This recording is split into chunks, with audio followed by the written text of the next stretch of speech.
Ya, ini This call is now being recorded. Oke, baik teman-teman. Jadi selamat malam sebelumnya. Terima kasih sudah join. Maaf sebelumnya mungkin di minggu sebelumnya penuh dengan masalah. Jadi dari mulai koneksi jaringan dan akhirnya kemudian teman-teman tidak maksimal. Jadi malam ini Kak Ju coba untuk memberikan gambaran saja. Jadi sebenarnya topik ini sebetulnya adalah tambahan buat teman-teman supaya teman-teman paling tidak memahami bahwa machine learning itu nggak cuma bicara tentang bagaimana si mesin ini belajar gitu ya. Tapi ada satu bagian machine learning yang mungkin seringkali mungkin kita tuh justru malah nggak menyadari bahwa ini juga penting buat kita gitu. Meskipun mungkin topik ini tidak semua orang mungkin mau mengambil gitu ya. Termasuk Kak Ju jujur aja. Tapi justru malah jujur aja mungkin sharing sedikit ya teman-teman bahwa justru malah topik ini yang membuat Kak Ju justru malah punya satu topik untuk lulus gitu ya. Justru awalnya Kak Ju justru malah ada dari topik ini sebetulnya. Nah, PCA ini sebetulnya awalnya idenya adalah dipakai untuk mengurangi jumlah dimensi data. Jadi bayangkan kalau teman-teman yang sudah belajar di big data, tentunya teman-teman sudah memahami benar-benar bahwa PCA ini itu sebetulnya punya satu kelebihan, yaitu salah satunya adalah dia bisa mengurangi jumlah variabel atau dimensinya begitu. Ini Kak Jungin mohon maaf karena memang ini dia videonya baru muncul ya. Jadi PCA ini kita pakai sebetulnya teman-teman itu untuk mengurangi jumlah variabel.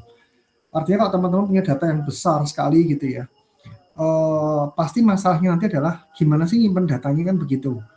Lalu gimana cara analisis datanya gitu kalau datanya terlalu besar, karena kalau di dunia nyatanya kan kita nggak bisa cuma bicara teori gitu ya. Nah, caranya salah satunya adalah menggunakan PCA ini atau Principal Component Analysis. Nah, jadi datanya itu akan dikurangi tetapi informasi aslinya itu nggak dihilangkan. Jadi informasi-informasi yang penting itu tidak dihilangkan. Nah, harapannya adalah kita bisa melakukan analisa datanya secara komprehensif gitu ya, menyeluruh maksudnya, tetapi tanpa menghilangkan inti dari datanya itu. Nah, sekarang kita akan lihat ya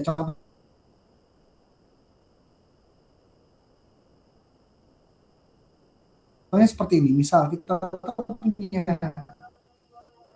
data gampangnya tinggi badan, lalu kemudian berat badan, lalu tingkat dada juga tingkat tinggi. Nah, informasi ini sebenarnya dijadikan satu sebetulnya adalah informasi yang menunjukkan secara keseluruhan memang data ukuran tubuh kita gitu ya. Dari situ bisa kita baca misalnya apakah orang ini tinggi atau pendek, atau dia itu memang gemuk atau tidak, kurus atau tidak. Nah, dari situlah data ini bisa kita berawal, kita bisa mulai dari sesuatu yang sangat sederhana. Jadi Kak Ju tidak menunjukkan konsep yang rumit, tetapi justru malah kembali ke basicnya dulu. Nah, harapannya adalah dengan adanya PCA ini, nantinya gabungan dari informasi ini bisa kita buat dalam satu variabel yang baru. Nah, contoh tinggi badan, berat badan, tingkat dada, dan tingkat pinggang ini bisa kita jadikan satu menjadi sebuah informasi baru, menjadi namanya misalkan informasi informasi tubuh gitu ya, informasi tubuh kita gitu. Jadi informasi tubuh ini akan bisa kita pakai, jadi ada satu variabel baru, dan itu kan berarti merangkum semuanya kan. Jadi nggak perlu ada data tinggi badan sendiri, berat badan sendiri, lingkar dadanya sendiri, lingkar pinggangnya sendiri. Nah, itu akan makin membuat kita makin malah banyak data yang harus kita analisa. Nah, cuman memang sekali lagi PCA ini nggak bisa sembarangan kita gunakan gitu ya. Biasanya memang kita bisa gunakan terutama untuk data-data yang dimensinya sudah tinggi atau data-datanya itu besar sekali. Ya misalkan kita punya data yang paling gampang kita punya, kalau gampangnya ya kita mungkin punya video gitu ya, yang jumlahnya cukup besar begitu. Nah, itu bisa kita gunakan gitu si PCA-nya ini, karena harapannya ya seperti teman-teman itu punya data di PC atau di laptop kan nggak mungkin di semua gambar, semua data itu kita simpan semua. Ya pasti nggak bisa begitu. Nah, harapannya seperti itu teman-teman. Jadi gampangnya kita akan kompres data, seperti kalau teman-teman melakukan kompresi gambar menggunakan JPEG, itu kan berarti kan kompresi dia. Nah, JPEG kemudian gambar itu kita kompres sehingga harapannya ukurannya jadi lebih kecil. tanpa informasi aslinya hilang. Kira-kira konsepnya atau analoginya sama dengan kalau kita melakukan kompresi citra atau kompresi gambar. Jadi supaya menghemat space memory kita gitu ya. Lalu kemudian yang paling harus kita cermati di sini adalah gimana sih si PCI nanti bisa mengurangi kompleksitas datanya gitu ya. Nah tujuannya sekali lagi Kak Jo bacakan di situ sudah Kak Jo tuliskan, nanti Kak Jo akan share gitu ya. Karena kemarin waktu di pertemuan pertama ini belum lengkap, saya Kak Jo lengkapi dulu. Nah, yang paling kelihatan sekali adalah bahwa tujuan PCI yang pertama kali adalah mengurangi kompleksitas datanya dulu. Tadi sudah Kak Jo sebutkan. Kemudian yang kedua adalah mempercepat komputasi. Kalau datanya tidak terlalu besar, ya otomatis kita punya memori yang cukup untuk menjalankan aplikasi atau kita melakukan analisa data begitu ya. Itu akan lebih cepat tentunya. Kemudian yang terakhir sebetulnya adalah memudahkan supaya kita bisa dengan mudah melihat isi data itu secara garis besarnya itu seperti apa. Bayangkan kalau teman-teman punya data yang jumlahnya sampai jutaan, kemudian dengan jumlah kolom yang sampai misalnya ribuan. Terus mau menggambarnya gimana coba? Karena kan susah sekali gitu ya, sulit sekali untuk kita bisa, bahkan hanya untuk membayangkan aja kita sudah pusing gitu kan. Ini gimana gitu loh, apa yang mau kita analisa gitu. Nah itulah kenapa kemudian konsep principal component analysis ini kita gunakan nantinya. Nah itu yang mungkin, tapi mungkin nanti di tugas akhir teman-teman mungkin tidak semua teman-teman akan menggunakan ini, Kak Jo tidak kayak semacam ini ya, mungkin promosi gitu ya, bukan teman-teman. Jadi salah satunya memang konsep ini bisa kita gunakan nanti untuk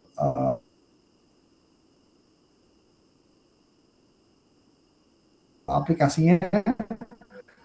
Nanti kita akan melihat bersama-sama dengan contoh sederhana bahwa bahkan hanya menggunakan dua variabel aja, dua variabel ini bisa kita jadikan satu variabel. Nah harapannya kalau teman-teman nanti tarik itu ke data yang besar, teman-teman nanti bisa memadatkan, jadi datanya dikompres dipadatkan, sehingga sekali lagi tujuannya adalah untuk mengurangi kompleksitas tadi.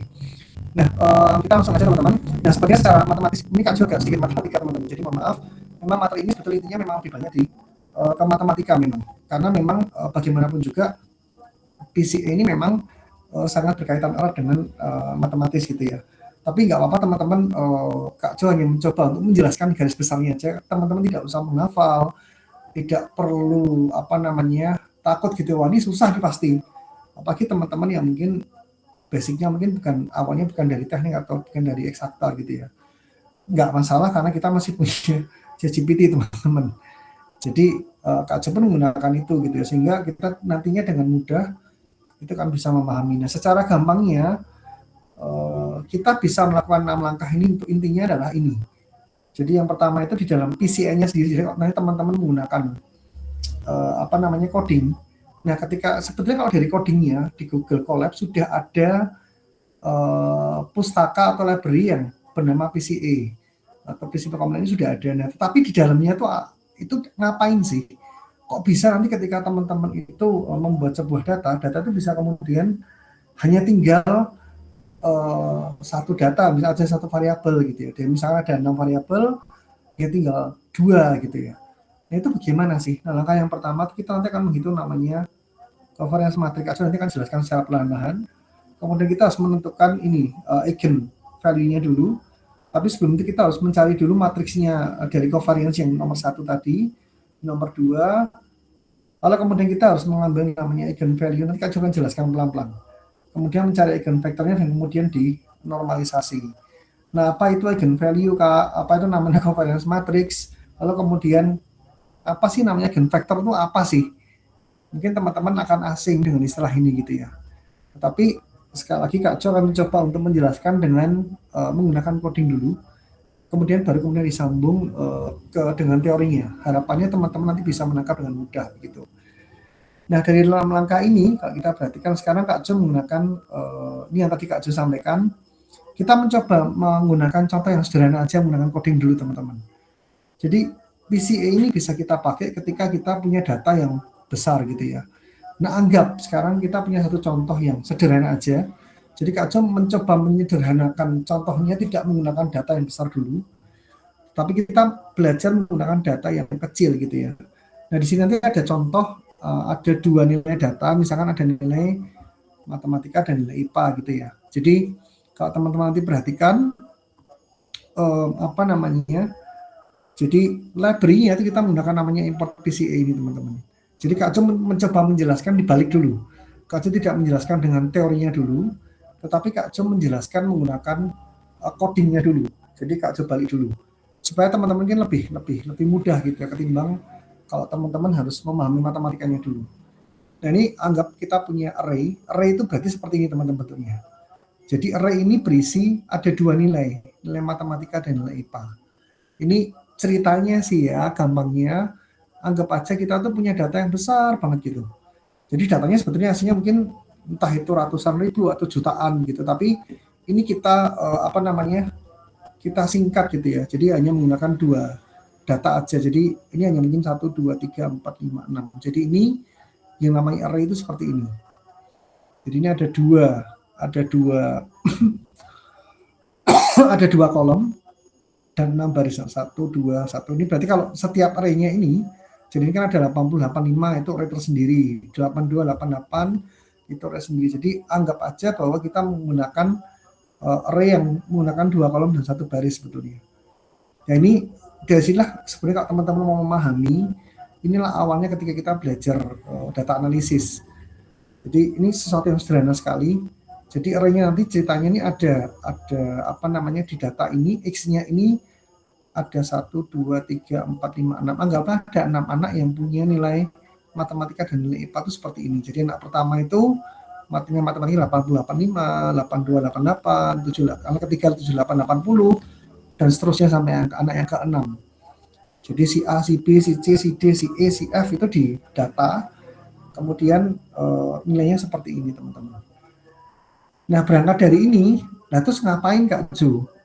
Sebenarnya ngomongin kita tuh mau ngapain sih seperti tadi. Jadi gampangnya kalau dari kasus ini, gimana cara kita bisa nanti memadatkan data ini sehingga datanya ini cuma tinggal single data. Jadi gimana cara kita bisa melakukan itu gitu ya. Nantinya kita menggunakan namanya PCA nanti.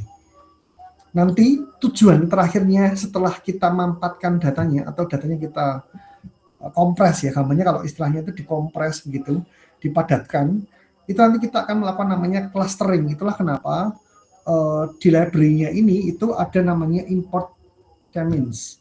K-means adalah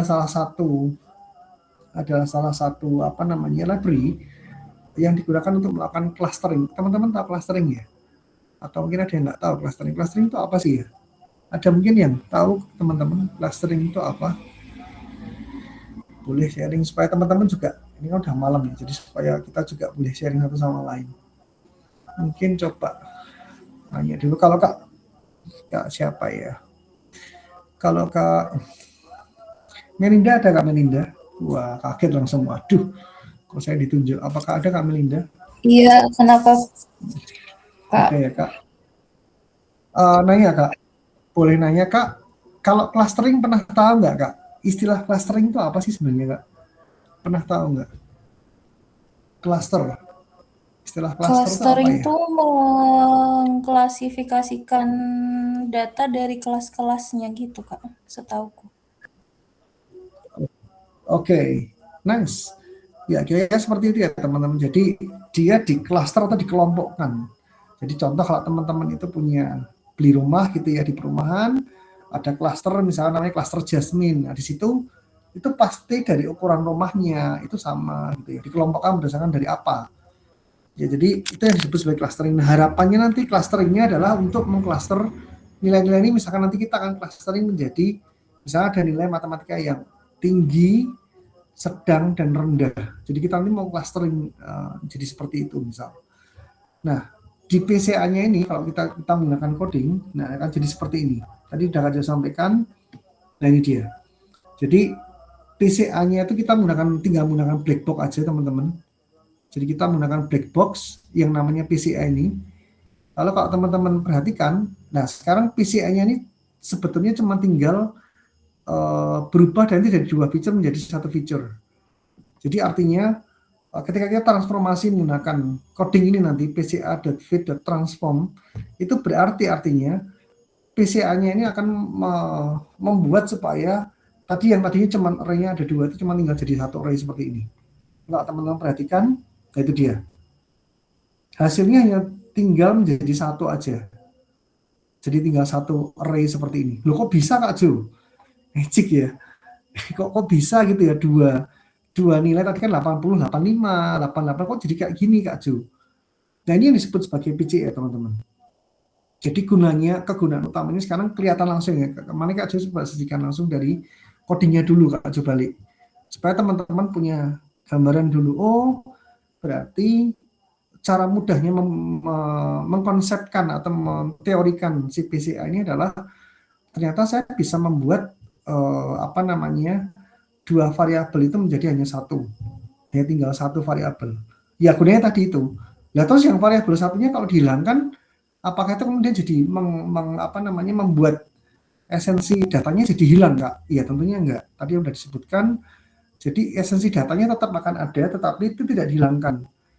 Jadi hasil yang teman-teman lihat sekarang itu justru adalah gabungan dari 2 variabel. Sehingga muncullah kemudian namanya ada 1 array ini, ada 28,75, 3,2, 3,29 dan seterusnya begitu ya. Nah sekarang kita akan mencoba melihat dari contoh yang kecil sederhana ini. Jadi itu black box-nya seperti ini. Kalau teman-teman nanti menggunakan coding, teman-teman akan melihat bahwa akan muncul nilai yang seperti ini gitu ya. Lalu gimana sih cara kerjanya itu? Mari kita akan lihat tadi. Nah, ini bermula dari sini teman-teman. Jadi Kak Jo akan jelaskan pelan-pelan. Jadi datanya sesuai coding itu sebetulnya harusnya itu hanya ini dia. Tadinya berupa 2 array. Gini ya. Jadi data sesuai codingnya itu sebetulnya ada 2 seperti ini. Jadi kalau teman-teman ingat ada nilai matematika dan nilai IPA gitu ya. Nah kemudian intinya kita sekarang mau membuat dari 2 dimensi itu akan kita ubah menjadi hanya 1 dimensi. Ya tujuannya supaya kalau bayangkan kalau data ini besar sekali gitu ya. Jadi nggak cuma 2 array gini. Tapi ini kan Kak Jo mencoba untuk permudah sehingga kita bisa membayangkan dari data yang sederhana dulu. Nah kalau datanya sampai jutaan, sampai ratusan ribu, tentunya akan sulit kan buat kita untuk menganalisa. Nah intinya di BCA ini adalah kita mencoba untuk menganalisa supaya variabel yang banyak itu tadi, itu bisa kita jadikan 1, lalu kita akan lihat bagaimana sih pengaruh satu sama lain dan juga clusteringnya nanti. Ujungnya akan ke clustering. Nah, tapi sebelum di clustering, daripada kita membuat analisa 2 variabel, kita mengclusterkan menjadi 1. Nah, sekarang kita akan lihat satu persatu teman-teman. Ini dia. Nah, ini kalau teman-teman nanti lihat di bagian bawahnya lagi, nah itu dia. Kolomnya itu ada X1 dan X2. Jadi artinya tadi kan kalau teman-teman lihat ada 2 baris dan 6 kolom. Jadi ini sebenarnya matriks. Kalau teman-teman memperhatikan, ini adalah matriks yang ukurannya ada 2 kolom dan 6 baris. Atau kalau dibalik ya 6 baris dan 2 kolom. Ya, jadi X1-nya itu nilai matematika, kolom yang pertama itu X1 matematika, kolom yang kedua itu adalah IPA. Dengan jumlah data totalnya N-nya sama dengan 6. Ini awal mulanya kita mencoba memahami dulu PCA-nya teman-teman. Sampai sini apakah mungkin ada yang mau ditanyakan dulu teman-teman? Nah, langkah termudahnya pertama kali di PCA itu adalah sebetulnya di black box-nya tadi. Sebelum kita masuk ke eigenvalue, eigenvector itu adalah kita mencari dulu namanya min atau rata-ratanya dulu. Kalau min gampang ya. Jadi ini Kak Jo menyajikan contoh-contoh sederhana aja. Jadi supaya prosesnya itu sampai ke menjadi 1, menjadi tinggalnya 1 array tadi, itu teman-teman memahami dulu. Jadi yang pertama yang terjadi di black box-nya tadi adalah pertama kita menghitung rata-rata. Jadi masing-masing nilai matematika dan IPA-nya tadi di kolom tadi, di 2 kolom tadi, itu kita hitung satu persatu seperti ini. Kalau teman-teman rumus ini pasti tahu ya, tidak usah dijelaskan ya.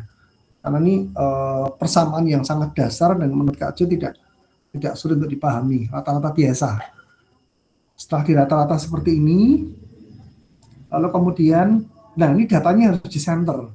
Kenapa harus di center? Karena kalau kita nggak center datanya, maka nantinya hasil akhirnya kita akan meleset.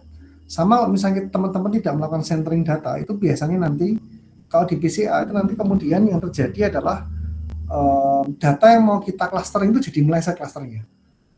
Nah, cara nyenter datanya gimana supaya data itu benar-benar terpusat sebetulnya, bahasa Indonesia terpusat gitu ya.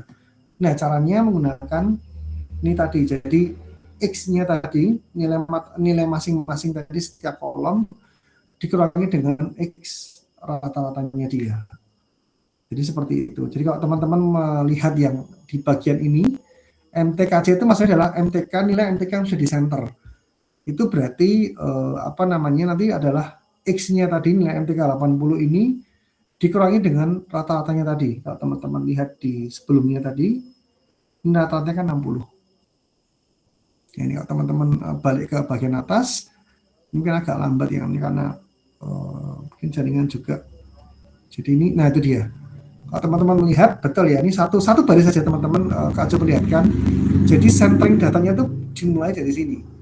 Jadi X itu nilai matematikanya tadi, di kolom pertama 80, dikurangi dengan 60. Sehingga keluar nilai 20 ini. Lalu kemudian X center, IPA C itu berarti maksudnya adalah nilai IPA-nya X85 dikurangi dengan 64,33. Nanti ketemunya adalah 20,67. Jadi setiap kolom dan baris itu dilakukan seperti ini teman-teman. Jadi langkahnya adalah kita harus melakukan centering data dulu supaya sekali lagi kalau kita nggak centerkan, karena datanya kan tersebar sebetulnya, nah secara statistik. Nah kita berharap supaya data yang tersebar ini kemudian kita buat supaya datanya bisa kita center sehingga nanti pas datanya tidak meleset ke kanan dan ke kiri gitu loh. Kalau mungkin teman-teman pernah belajar statistik itu nanti bentuknya jadi nggak seperti distribusi normal gitu ya, yang bentuknya kayak lonceng gitu. Nanti kalau tidak di center, kita nggak tahu patokan datanya itu ada di mana tengahnya. Nah kalau sudah nggak tahu tengahnya, yang terjadi nantinya problemnya adalah semua nilai yang kita hitung jadi meleset semua. Akibatnya nanti clustering kita salah semua. Kalau diprediksi, kalau misalnya teman-teman bermain dengan regresi, kan melakukan prediksi ya, teman-teman sudah belajar itu. Nah itu kalau di regresi linear berganda maupun yang regresi linear, yang tunggal, itu nanti nilai prediksinya akan jadi salah semua. Itulah kenapa kemudian langkah keduanya setelah dibuat min, itu kita harus melakukan centering data ini. Oke, sejauh ini kalau ada pertanyaan teman-teman boleh langsung tanya aja teman-teman. Jadi ini Kak Jo sambil menjelaskan langkahnya. Ini baru centering datanya. Jadi Kak Jo tidak perlu ulang satu persatu. Jadi Kak Jo yang menunjukkan ini proses yang terjadi di PCA tadi. Jadi langkah-langkahnya seperti ini. Lalu kemudian yang kedua adalah kita menghitung namanya variance. Kalau teman-teman dulu pernah belajar statistik, varian itu adalah bagaimana sebuah data itu punya nilai yang sebaran datanya di mana aja nanti variannya. Rumusnya seperti itu. Ini nggak perlu dihafal ya teman-teman. Kak Jo yang menjelaskan proses yang ada di dalam black box-nya si PCA. Intinya kita mau mengubah dari dua variabel menjadi hanya tinggal satu variabel. Kita harus menghitung varian itu dengan rumus itu, berarti ya nanti jadinya seperti itu. Jadi kalau varian matematika ya berarti XI itu adalah X-nya. Jadi si X-nya itu nanti X awalnya X1 misalkan. Itu kemudian dikurangi dengan X rata-ratanya. Jadi tadi hasil yang dari center tadi itu dimasukkan dalam varian ini. Jadi kalau teman-teman tadi menghitung dalam angka kedua tadi kan udah ketemu ini. Nah itu dia. Misalkan 20 kuadrat, itu berarti tinggal dimasukkan ke sini. Jadi 20 kuadrat, kalau yang matematika berarti 20 kuadrat ditambah 22 kuadrat, ditambah 18 kuadrat, yaitu ditambah dengan min 20 kuadrat dan seterusnya. Jadi dicari dulu nilai variansinya. Ya, jadi harapannya dengan dicari nilai variansinya kita jadi tahu nanti persebaran data itu ada di mana. Di masing-masing nilai X1 dan maksudnya nilai matematika dan IPA tadi. Jadi seperti ini kalau teman-teman perhatikan. Nah IPA juga sama ya. Prosesnya seperti ini. Jadi ketemulah nanti ada dua nilai variance. Yang pertama nilai variance MTK itu 336. Dan kita hitung ini akan yang kedua nilai variance IPA-nya 312. Ini sudah dihitungkan. Sudah Kak Jo coba buatkan secara perhitungannya sehingga teman-teman nanti kalau ketika mengulang lagi teman-teman akan lebih mudah begitu. Nah, setelah kita ketemu variansnya ini, lalu langkah yang berikutnya adalah, dan kita masuk namanya covariance ini. Jadi kalau dihitung satu per satu, ya jadinya seperti ini. Kita memperhatikan, jadi ya covariance-nya dari matematika dan juga dari IPA itu dihitung satu per satu, rumusnya di atasnya itu. Kita memperhatikan, jadi rumusnya adalah dari data aslinya dikurangi dengan X rata-rata, itu berarti adalah, itu teman-teman data itu senternya, data senternya tadi. Lalu kemudian nilai Y itu berarti nilainya yang IPA tadi dikurangi dengan yang nilai senternya punya IPA. Jadi ini datanya digabungkan, lalu kemudian dikalikan, lalu kemudian nanti kita akan kemudian dibagi dengan jumlah N, itu berarti jumlah datanya tadi. Ada 6 dikurangi 1, 5. Kemudian kalau kita nanti hitung satu per satu, dan kita akan dapatkan seperti ini nanti. Jadi ini yang terjadi di dalamnya, proses matematikanya itu seperti ini, teman-teman. Nah, kalau covariance ini memang nanti akhirnya kita akan melihat bagaimana kan ada dua variabel itu, X dan Y. Nanti setelah tahu persebaran datanya, nah disinilah sebenarnya kita jadi tahu antara X dan Y itu nanti dia punya bagaimana sih hubungan antara X dan Y-nya ini kalau kita lihat nanti. Jadi itulah kenapa kemudian kita menggunakan namanya si covariance ini.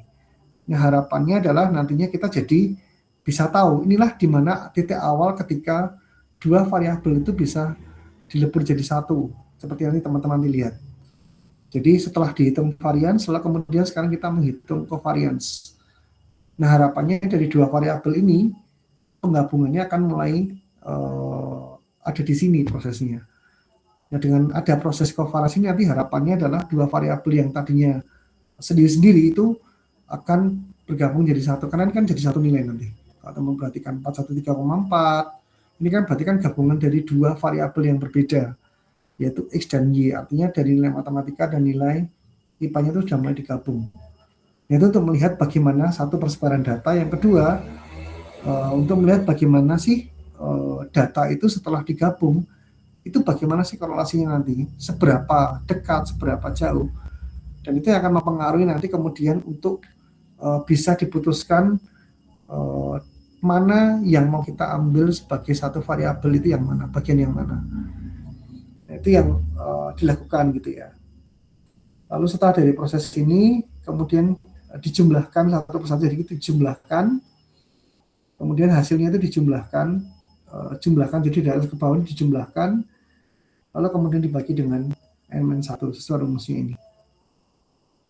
Gitu ya teman-teman. Jadi bagian yang pertama ini yang hitung satu persatu ini sebetulnya adalah dapat dari sigma ini, sigma XI minus X rata-rata dikali sama Y itu berarti data yang ke Y, artinya data yang punyanya si IPA gitu ya, dikurangi dengan rata-rata IPA-nya tadi. Lalu setelah dihitung satu persatu, dijumlahkan, lalu kemudian dibagi dengan 5O, ketemulah satu nilai namanya sekian ini jumlahnya, ada 486,4. Nah ini tadi yang seperti Kak Jo sudah sampaikan, disinilah mulai titik awal di mana dua variabel itu menjadi satu. Karena kedua-duanya nggak dipisah sebetulnya, tidak terpisah, tetapi sekarang kita mau menghitung bagaimana kedua variabel ini punya persebaran data dan juga seberapa korelasinya dari kedua data ini gitu ya. Nah, kita sekarang ketemu ini, oh ternyata dari gabungan dua data ini nilai covariance-nya sekian gitu. Lalu kemudian berikutnya, nah nih covariance matriksnya sekarang kita jadi punya ini ya Pak, teman perhatikan. Nah ini di sini nanti covariance-nya akan digunakan gitu ya. Ini langkah yang berikutnya adalah menghitung covariance-nya ini. Nah kalau menghitung covariance-nya ini nanti dari apa yang sudah kita hitung di langkah sebelumnya ini ya nih, contohnya seperti ini 312. Kan kita kan nantinya bisa kita lihat dia.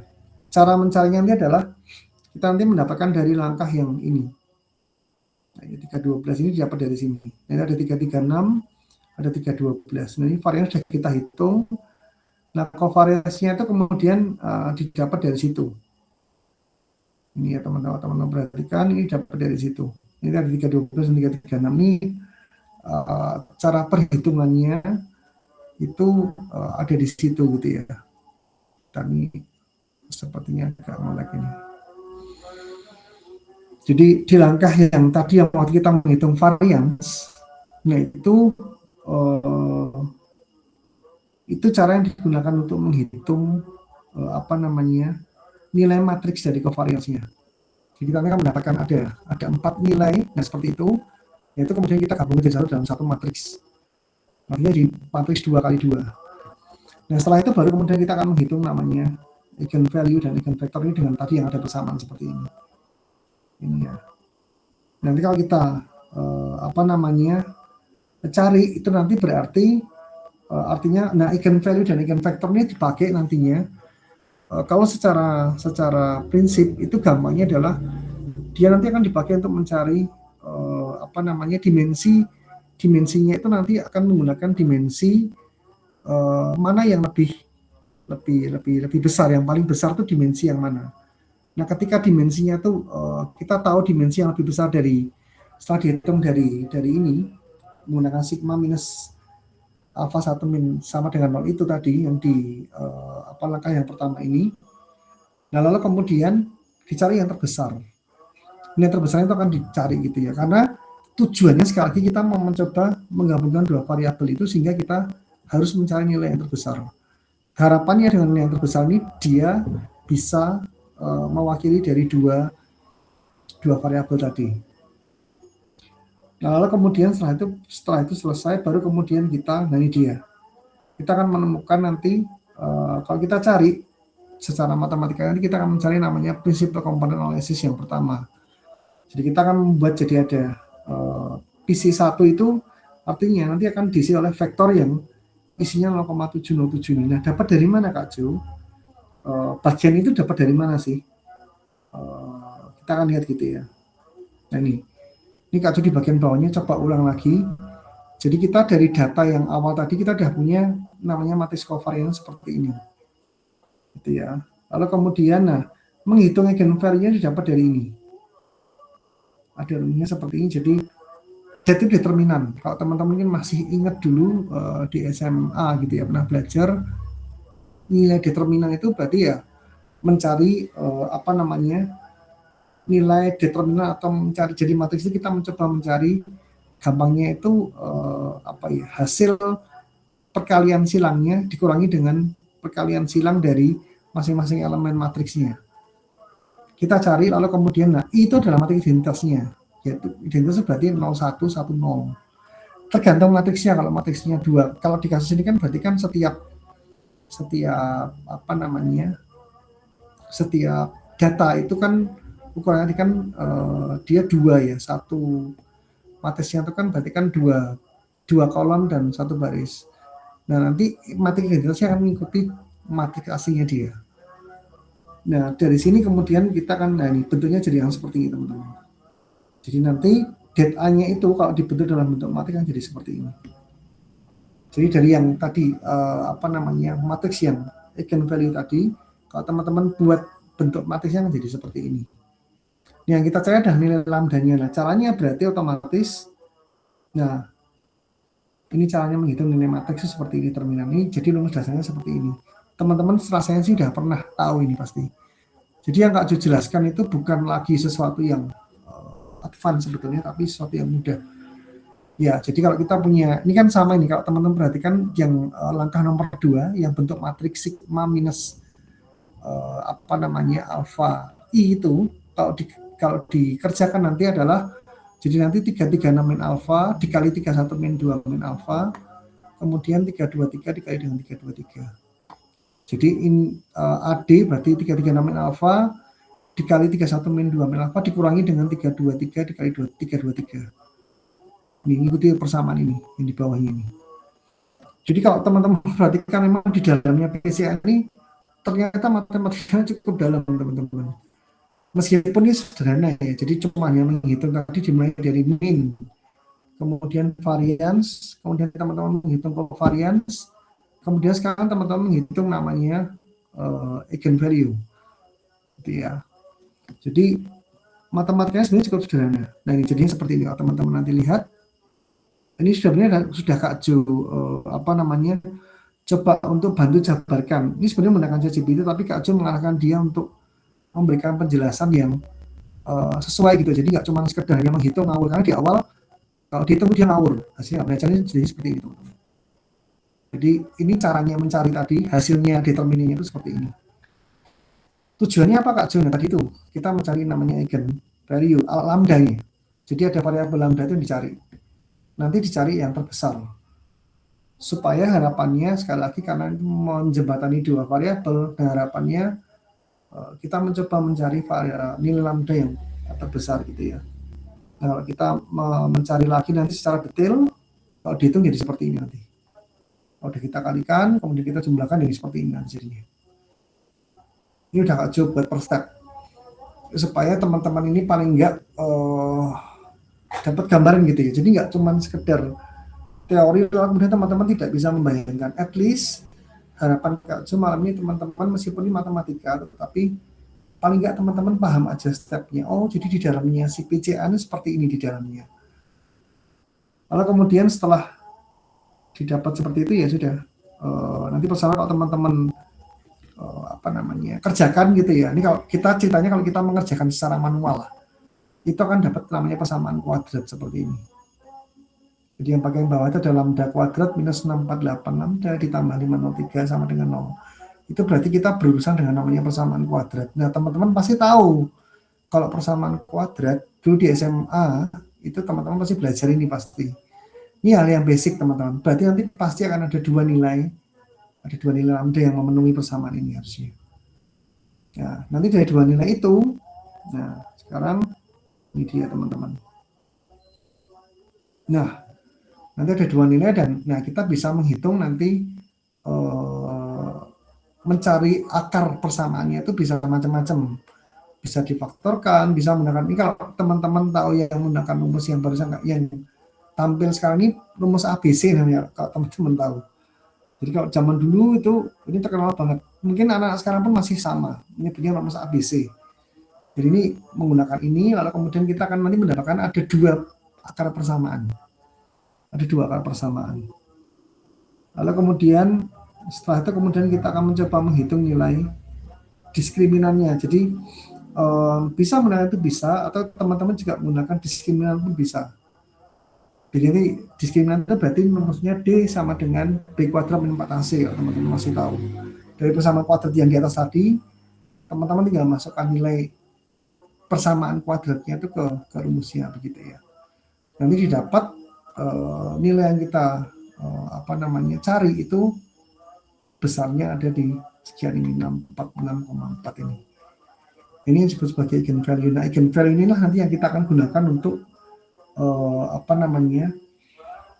nantinya untuk kita gunakan untuk menjadi dasar kita melakukan tadi itu memadatkan supaya dari dua variabel itu menjadi satu variabel. Oke teman-teman, lalu nah kalau teman-teman perhatikan itu ada dua nilai nanti. Nah ini dia.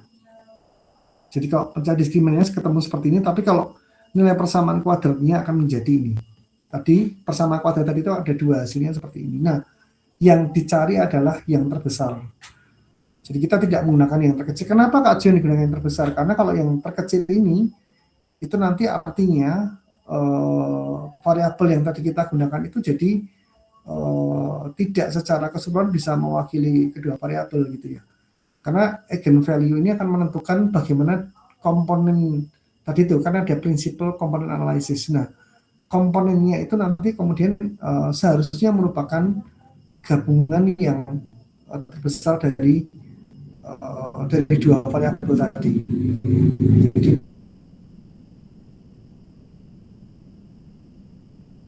matematika dan IPA kalau digabung harus disaling menggunakan yang besar, bukan menggunakan yang kecil. Nah, kalau menggunakan yang terkecil ini efeknya adalah ya nantinya hasil analisa kita juga tidak akan secara tepat itu bisa menggabungkan kedua variabel itu.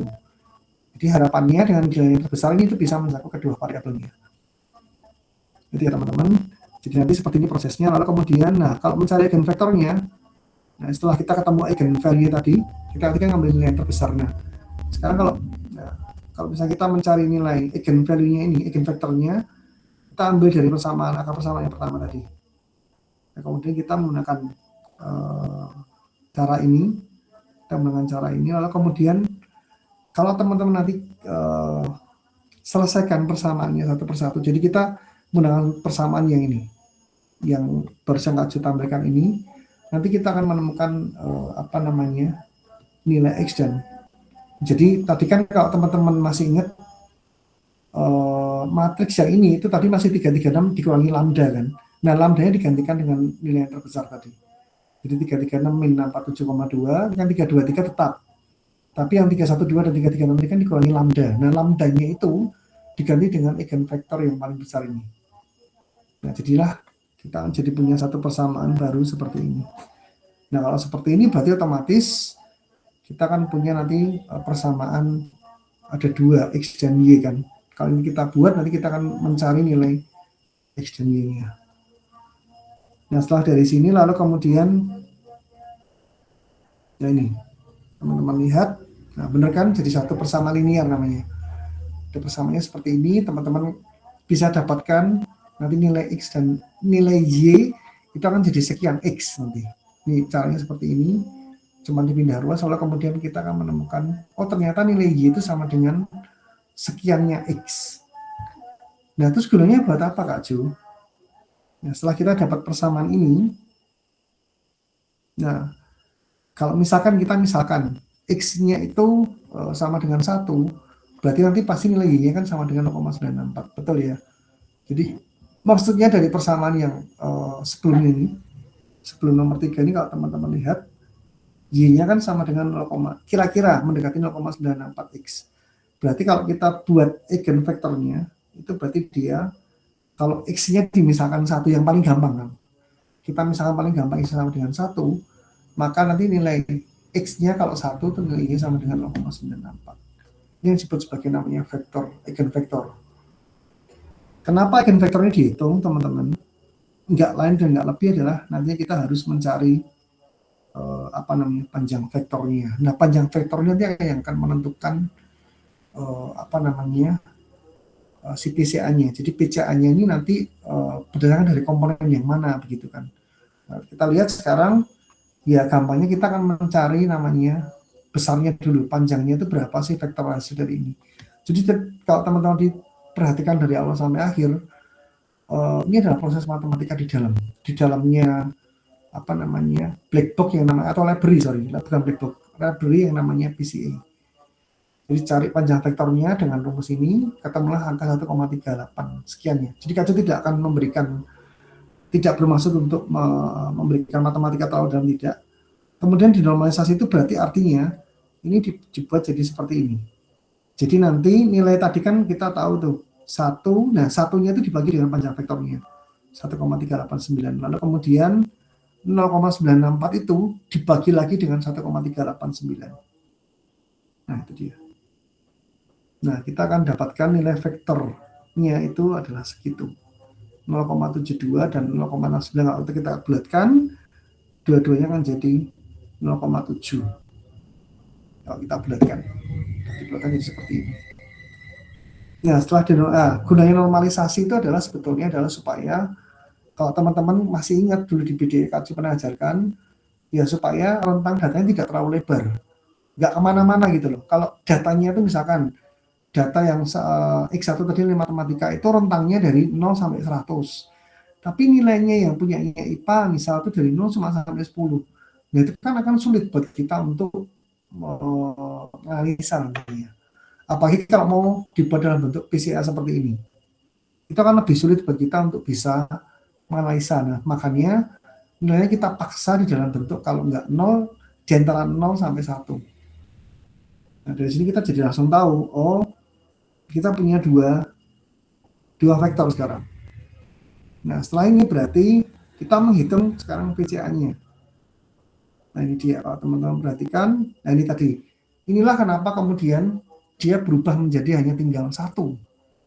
Jadi kalau teman-teman ingat di atas dia tadi kan nilainya kan pertama kali matriksnya kan 28,67 sekian, 67 sekian. Nah, berarti cara menyelesaikannya adalah, nih ada rumusnya seperti ini. Jadi X untuk mencari nilai akhirnya tadi itu sama dengan ini. Jadi XC dikalikan dengan V1 masuknya adalah X itu berarti X yang sudah di center. Kalau di center kan nilai EPA-nya kan, ini kan berarti kan membacanya nilai matematikanya 20, nilai EPA-nya 20,67, dikali dengan vektor yang barusan kita cari tadi yang dari normalisasi. Ini kalau teman-teman hitung, ini jadi 20 dikali dengan 0,707 ditambah dengan 20,67 ditambah dikali dengan 0,7. Akhirnya kita akan dapat nilai ini. Jadi sekarang teman-teman secara garis besar sudah bisa dapat gambaran ya. Gimana kok dua data itu kemudian bisa menjadi cuma tinggal satu dimensi. Jadi urut-urutannya ternyata seperti itu. Jadi teman-teman sekarang nanti sambil nanti ketika nanti Kak Jo share, teman-teman bisa baca ulang gitu ya. Sekali lagi Kak Jo tidak bermaksud memberikan matematika, pelajaran matematika bukan, tapi karena kembali kita mencoba memahami sesuatu yang karena susah juga ya kalau teman-teman tidak membedah ini dari dalamnya, itu teman-teman jadi paling nggak sekarang jadi mengerti, oh ternyata setiap library itu ternyata ada matematisnya memang. Itulah kenapa nanti kalau teman-teman nanti mengerjakan tesis, itu teman-teman diharapkan ya tidak terus kemudian harus mengerti matematika sampai sejarah ini, tidak, tapi paling nggak teman-teman mengerti bagaimana alur jalannya sehingga sekarang jadi teman-teman tahu ini baru salah satu library ya. Padahal ada banyak sekali library di Python. Ini satu library yang PCM, malah ini Kak Jo bahas. Ya sudah, kalau udah sampai di ini ya berarti kita sudah tahu bahwa nilainya PC akhirnya itu 28,77. Artinya kita bisa memproyeksikan nilainya itu sekarang menjadi satu, ya tinggal ada satu dimensi dari awalnya 2 dimensi. Seperti itu teman-teman. Ini kalau misalnya data keempatnya mau dihitung, ya sama. V-nya ini tidak berubah, tetapi X-nya yang berubah. Kan X-nya tadi kan X yang ada di center. Jadi tinggal dihitung satu persatu, adalah ketemu. Nanti kalau teman-teman hitung, ini kan cuma hanya contoh datanya aja gitu ya. Data pertama diambil, cara menghitungnya seperti ini, dapatnya 28,77. Kalau data keempatnya dihitung jadi 27,81. Ini jadi cara tadi itu diulang lagi untuk yang lain. Jadi dalam data ya 6-nya kan berulang seperti dari awal tadi sampai yang terakhir. Jadi bukan sesuatu yang magic ternyata, sesuatu yang ternyata ada nalarnya, sesuatu yang ternyata bisa kita telusuri gitu ya. Kok bisa sampai sedalam itu ya Kak Jo ya. Nah itulah kenapa kemudian dari sinilah kemudian teman-teman kalau memahami ini harapannya nanti setidaknya teman-teman itu paling nggak sekarang terbuka bahwa nantinya ada improvement atau pengembangan library atau mungkin teman-teman bisa menemukan teknik baru itu awalnya dari sini. Memang cukup rumit sih kalau teman-teman belajar dengan menggunakan matematika, agak rumit memang. Tapi setidaknya teman-teman sekarang mulai tahu gitu ya. Ternyata di masing-masing coding yang kita pakai di dalamnya itu semuanya melibatkan matematika semua. Itu teman-teman. Lalu, nah setelah teman-teman tahu, nah sekarang kita akan menggunakan namanya K-means ini yang terakhir. Jadi Kak Jo tidak akan terlalu lama. Nah kalau K-means itu gunanya adalah sebelum ke sana dia termasuk algoritma namanya unsupervised. Kalau unsupervised sama supervised learning teman-teman tahu nggak ya bedanya? Ada yang tahu nggak? Ini harusnya teman-teman sudah tahu, sudah diajarin seharusnya sama diajarin Pak Surya dan juga Bu Ana gitu. Ada yang tahu nggak unsupervised itu apa sih? Ada yang tahu? Kak Togam apakah ada Kak Togam? Atau masih ini? Wah sudah ngantuk nih, udah jam 9 ya. Kita bentar lagi mau tidur juga. Ada Kak Togam? Kayaknya masih. Atau aku mungkin mencoba untuk sharing. Kenapa? Apa yang disebut sebagai unsupervised tahu nggak ya teman-teman ya? Ada yang tahu Kak? Jadi unsupervised intinya adalah data itu tidak kita buat dalam bentuk label. Jadi kita tidak misalkan datanya berdasarkan label lagi. Itu disebut sebagai unsupervised. Jadi kalau misalnya contoh kalau kita melakukan prediksi di regresi itu kan kita masih melabeli dia dengan namanya ada X dan Y. Nah, supaya kita tahu misalkan X itu adalah fitur, Y itu yang mau diprediksikan begitu. Itu namanya dilabeling namanya. Itu namanya supervised learning. Tapi kalau unsupervised dia nggak perlu dilabel. Jadi kita algoritmanya dia akan dia akan menentukan nanti dia bisa tahu ketika kita melakukan clustering, nah kita cuma hanya menghitung berdasarkan dari di kasus ini kalau kita melakukan clustering dari PCA tadi, jadi setelah dimensinya di-reduce, teman-teman sudah baca satu step, kemudian nanti dia akan mencari ini. Gampangnya clustering itu adalah data yang jaraknya itu paling pendek dengan data yang ada di pusatnya dia. Artinya contohnya begini, misal kalau teman-teman punya data buah gitu ya. Misal nih, ada buah tomat sama yang satunya itu kubis. Nah, gimana caranya mengcluster kubis termasuk sayuran, kemudian yang tomat tadi termasuk buah, kan gitu. Seberapa dekat mereka? Kedekatannya seberapa sih? Nah, itu yang dilakukan oleh si K-means sebetulnya. Nah, kembali lagi matematikanya juga ada gitu ya. Teman-teman nanti belajar, Kak Jo tidak akan memberikan matematika terlalu dalam, di ini juga tidak akan Kak Jo berikan terlalu detailnya, sorry, tapi paling nggak teman-teman sekarang tahu. Jadi pengelompokannya itu adalah dengan menilaikan jarak datanya ke pusat kelompok. Jadi kalau teman-teman nanti punya data, K-means tujuannya adalah mengelompokkan. Ya. Harapannya kalau tadi sudah tadi dari 2 dimensi tinggal 1 dimensi, nah sekarang untuk mengelompokkannya itu lebih mudah, itu harapannya. Jadi nggak kompleks gitu loh. Nah ini, contohnya seperti ini. Algoritma K-means itu pengelompokannya adalah disuruh milih dulu senternya. Jadi nanti senternya itu akan dipilih dulu yang mana, lalu kemudian dihitung jaraknya, kemudian dikelompokkan datanya, kemudian diperbarui lagi senternya. Jadi kalau datanya itu masih tidak valid gitu ya, titik tengahnya tidak ketemu, dia akan diperbarui terus sampai akhirnya nanti kemudian data itu bisa sesuai dengan pengelompokannya. Nah, setelah dilakukan PCA, lalu kemudian kita akan kelompokkan. Nah, kalau kita nanti perhatikan nih, kalau secara coding kan seperti ini teman-teman. Jadi kita punya library lagi baru namanya K-means ini.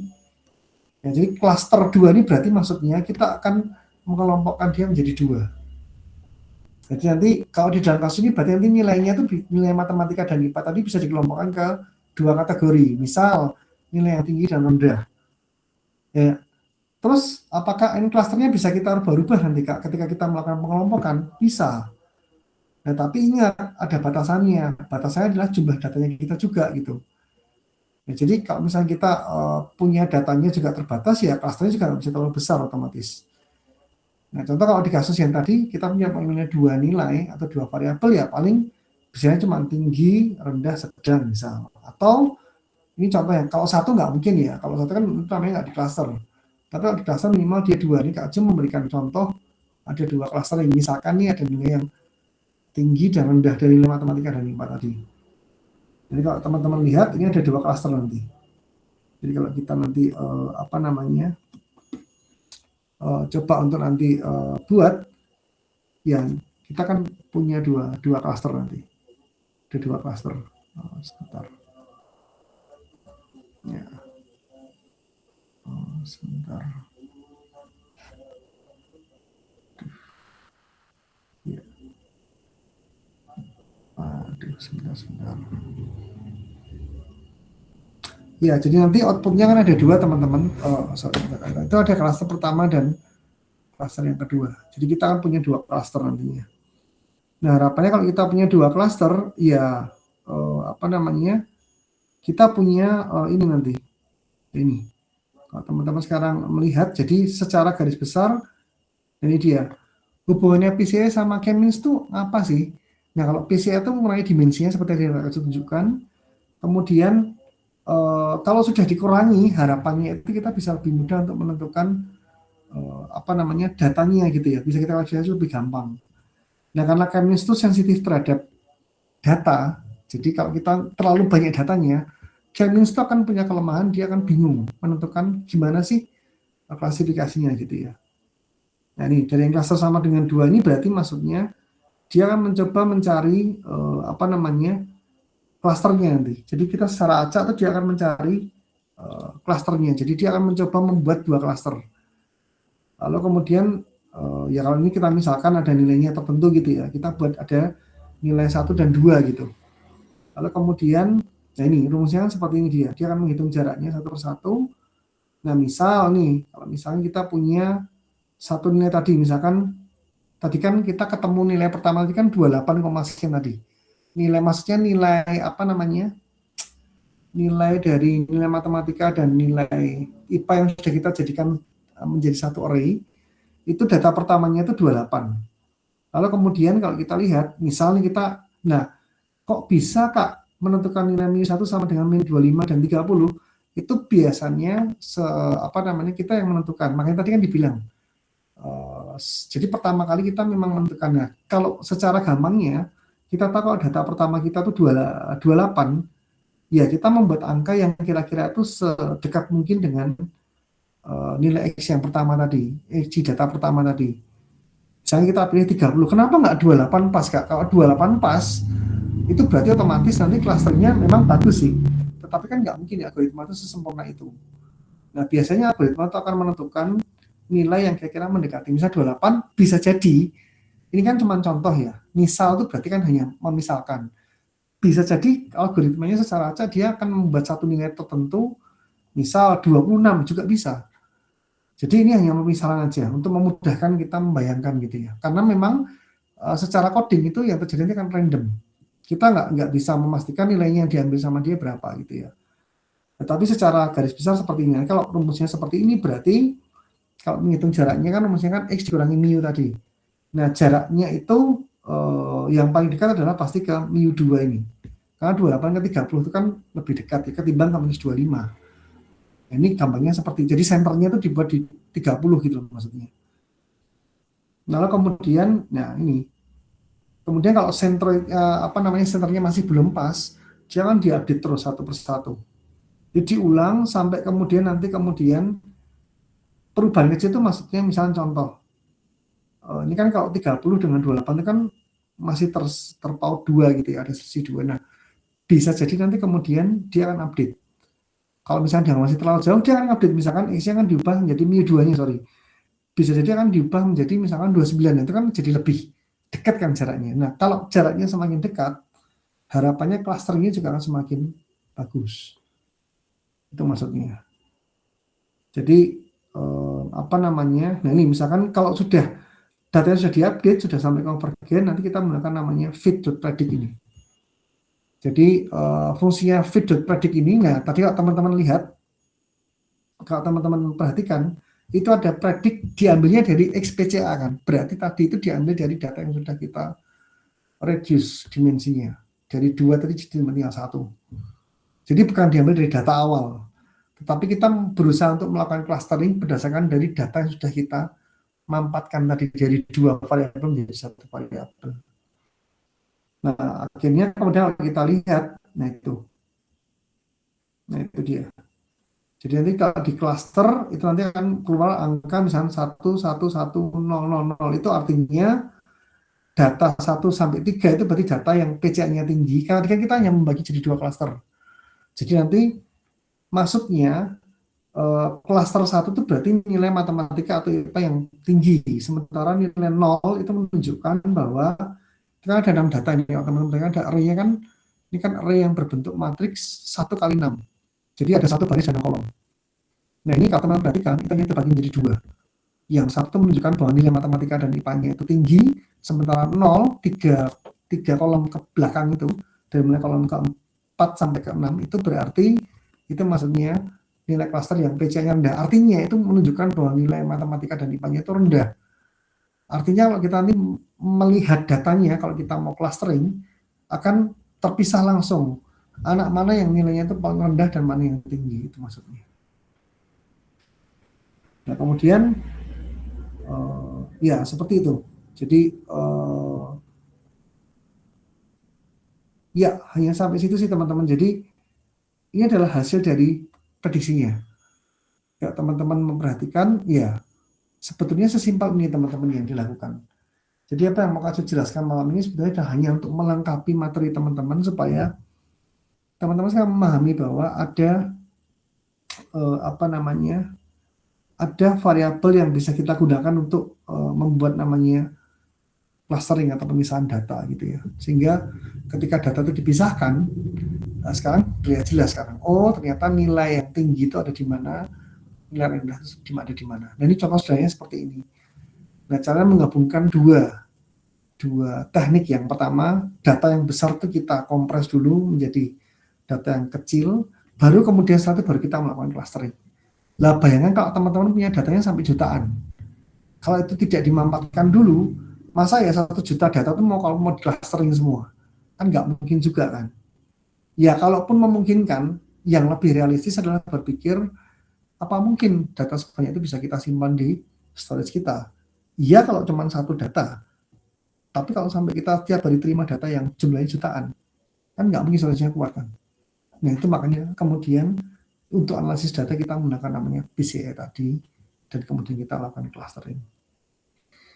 Itu teman-teman yang sebenarnya mau Kak Jo sharingkan. Jadi apa yang sebelumnya belum selesai sudah Kak Jo selesaikan. Jadi memangnya Kak Jo tidak memberikan matematika terlalu dalam, tapi kecuali yang tadi di PCA-nya ya, supaya teman-teman tuh paling enggak minimal itu memahami aja. Jadi bukan menghafal.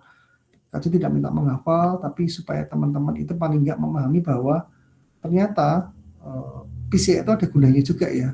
Dia bisa melakukan kompresi, namanya memampatkan data sehingga data yang besar itu kita bisa manfaatkan gitu ya. Sehingga hasilnya nanti harapannya data yang besar itu kita bisa olah. Itu teman-teman, mungkin dari teman-teman ada yang mau ditanyakan sejauh ini. Jangan lupa absensi, teman-teman lagi baru datang. Sebenarnya absensi sudah Kak Jo buka dari tadi ya. Harapannya teman-teman ini bisa absensi dulu gitu. Ini yang belum. Itu teman-teman yang perlu Kak Jo sampaikan malam ini. Apakah mungkin dari teman-teman ada yang mau ditanyakan dulu? Adakah mungkin? Jadi itu yang perlu Kak Jo sampaikan ke rekan-rekan semua. Kak Jo. Ya. Kalau mungkin tidak ada, mungkin itu dulu teman. Oh, collab-nya boleh ya, nanti Kak Jo akan share